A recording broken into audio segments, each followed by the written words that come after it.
இந்த வீடியோவில் இப்போ என்ன பார்க்க போகிறோம்னா 2021 கிருஷ்ணகிரி சட்டமன்ற தொகுதியில் யார் வெற்றி பெற்றாங்க, எவ்வளோ ஓட்டு வாங்கினா நம்ம இந்த வீடியோவில் பார்க்க இருக்கிறோம். வாங்க வீடியோக்குள்ளே போகலாம். நம்ம பார்த்துட்டு இருக்கிறது 2021 கிருஷ்ணகிரி சட்டமன்ற தொகுதி. திமுக வெற்றி பெற்றிருக்காங்க.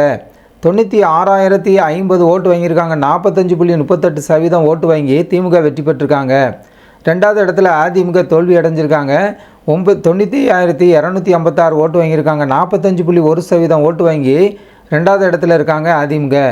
மூன்றாவது இடத்துல பார்க்கணுன்னா நாம் தமிழர் கட்சி. நாம் தமிழர் கட்சி 11,137 ஓட்டு வாங்கியிருக்காங்க. 5.26% ஓட்டு வாங்கி மூன்றாவது இடத்துல இருக்காங்க. நான்காவது இடத்துல நோட்டாவுக்கு இந்த சட்டமன்ற தொகுதியில் அதிகம் நபர்கள் பதிவு செய்திருக்காங்க, ஓட்டு போட்டிருக்காங்க. 3,455 பேர் ஓட்டு போட்டிருக்கதை பார்க்குறோம். 1.63% பேர் ஓட்டு போட்டிருக்காங்க. நம்ம இந்த தரவுகள் ஃபுல்லாக பார்க்கும்போது கூட்டணி கட்சிகளோடு சேர்ந்து வாங்கிய ஓட்டு தான் நம்ம எல்லாம் பார்த்துருக்கோம் ஒவ்வொரு கட்சிக்கும். ஆனால் நாம் தமிழர் கட்சி மட்டும் தனிச்சின்னு வாங்கின ஓட்டு நோட்டாவுக்கும் தனியாக பதிவு செய்திருக்காங்க. அங்கே மொத்தம் ஒரு 14,500 ஓட்டு வேறு, 14,500 ஓட்டுக்கு மேலே பதிவாயிருக்கு. ஆனால் வெற்றி வாக்கு வித்தியாசம் இந்த சட்டமன்ற தொகுதியில் எடுத்துக்கிட்டோம்னா 794 ஓட்டில் தான் அதிமுக தோல்வி அடைஞ்சிருக்காங்க. 794 ஓட்டு அதிகம் பெற்று திமுக வெற்றி பெற்றிருக்காங்க. நோட்டாவுக்கு பதிவு செய்தவங்க அதிகமாக இருக்காங்க, 3,455 பேர் இந்த சட்டமன்ற தொகுதியில். கிருஷ்ணகிரி சட்டமன்ற தொகுதியை பார்க்கும்.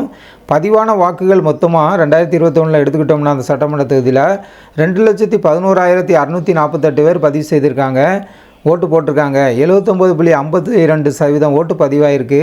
ஆனால் ஓட்டு போட தகுதியானவங்க அந்த நேரத்தில் எடுத்துக்கிட்டோம்னா 2,66,167 பேர் ஓட்டு போட தகுதியானவங்க. ஆனால் ஓட்டு போட்டவங்க 2,11,648 பேர் ஓட்டு போட்டிருக்காங்க. 2021 கிருஷ்ணகிரி சட்டமன்ற தொகுதியை எடுத்துக்கிட்டோம்னா திமுக வெற்றி பெற்றுக்க நம்ம இந்த வீடியோவில் பார்க்குறோம். 2026 சட்டமன்ற தேர்தலில் தமிழக வெற்றி கழகம் இந்த தரவுகளில் இருந்தால் இந்த கட்சிகளுடைய ஓட்டை தான் அதிகம் கைப்பற்ற இருக்காங்க. யார் ஓட்டை அதிகம் கைப்பற்ற இருக்காங்கன்னு நம்ம பொறுத்திருந்து பார்க்கும். அவங்களுடைய ஓட்டு வங்கியும் ஒரு பக்கம் இருக்குது, அதை நிரூபிக்க இருக்காங்க. ஜனநாயகம் டிவி சேனலுக்கு புதியவராக இருந்தால் ஜனநாயகம் டிவி சேனலை சப்ஸ்கிரைப் பண்ணுங்கள்.